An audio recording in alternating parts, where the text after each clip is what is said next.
السلام علیکم ورحمۃ اللہ وبرکاتہ۔ سبحان اللہ و بحمدہ سبحان اللہ العظیم۔ اللہم صلی علی محمد وعلی آل محمد کما صلیت علی ابراہیم وعلی آل ابراہیم انک حمید مجید۔ اللہم بارک علی محمد وعلی آل محمد کما بارکت علی ابراہیم وعلی آل ابراہیم انک حمید مجید۔ دوستو، قرآن پاک میں آتا ہے کل نفس ذائقۃ الموت، کہ ہر نفس نے ایک دن موت کا ذائقہ چکھنا ہے، لیکن انسان کا جتنا قریبی تعلقدار جب اس دنیا سے جاتا ہے تو اس دن اس کو حقیقت محسوس ہوتی ہے کہ انسان روزانہ سنتا ہے کہ فلاں فوت ہو گیا، فلاں اللہ کے پاس چلا گیا،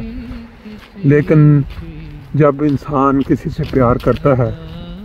کسی کے ساتھ قریبی تعلق ہوتا ہے، دل سے کسی کو چاہتا ہے، اس کے جانے کی جو غم کی خبر ہے وہ دیتے ہوئے کلیجہ پھٹتا ہے۔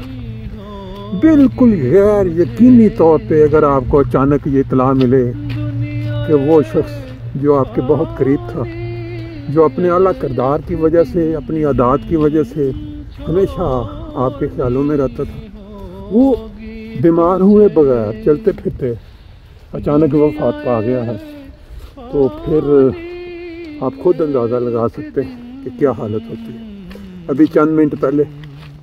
فون پہ مجھے اطلاع ملی کہ ہمارے ایک بہت ہی پیارے بزرگ، جن کو ہم چچا کہتے تھے، بچے بھی ان کو چچا کہتے تھے، اور بہت مقبول شخصیت پورے خاندان میں، ہمارے جرمنی میں بہت سارے لوگ ان کو جانتے ہیں، ان کی طبیعت کی وجہ سے، ان کے پیار محبت اور ان کا جو ایک خاص انداز تھا۔ بات کر رہا ہوں میں حفیظ احمد باجوہ صاحب، جو ساربروکن والی سائٹ پہ جاتے ہیں، جماعت ہومبرگ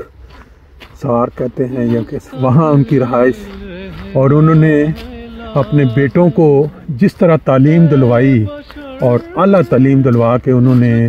اپنے ماں باپ کا نام روشن کیا۔ ڈاکٹر ضیاء ہیں، ایک ان کے بیٹے پروفیسر ہیں یونیورسٹی میں، اس وقت میرے ذہن میں نام نہیں ہے، لیکن اچانک کیا ہوا یہ اس کی ڈیٹیل ابھی بعد میں پتہ چلے گی۔ ابھی چند منٹ پہلے مجھے یہ خبر ملی کہ ان کی وفات ہو گئی ہے۔ انا للہ و انا الیہ راجعون۔ اللہ تعالیٰ نے سکھایا ہے کہ جب بھی کوئی غم کی خبر ملے تو یہ الفاظ یاد کر لیا کریں، تاکہ آپ کے دل کو تسلی ہو کہ یہ واقعہ پہلی دفعہ نہیں ہو رہا، بلکہ ہر غم، ہر تکلیف میں یہ یاد رکھ لینا چاہیے۔ حفیظ باجوہ صاحب کا تعلق سینتی جنوبی سرگودا سے تھا، اور وہ جرمنی میں کافی سالوں سے آباد تھے، اور ان کی ایک بہت بڑی خوبی یہ تھی کہ انہوں نے لمبا عرصہ ایک فرم تھی جہاں گارمنٹ ٹائر بنتے ہیں، وہاں جاب کی، اور انہوں نے بچوں کو بڑے شوق ذوق کے ساتھ پڑھایا، اور پڑھا کے آج وہ اس مقام پہ ہیں کہ ایک ڈاکٹر ہے کامیاب، اور ایک جو پروفیسر ہے یونیورسٹی میں، سائیکالوجسٹ غالباً۔ تو اللہ تعالیٰ ان کے درجات بلند کرے۔ ہمیں پورے خاندان میں بہت زیادہ اس چیز کا صدمہ ہے، اور میرا خیال ہے جس کا تعلق مرحوم باجوہ صاحب کے ساتھ کسی بھی حوالے سے رہا ہوگا،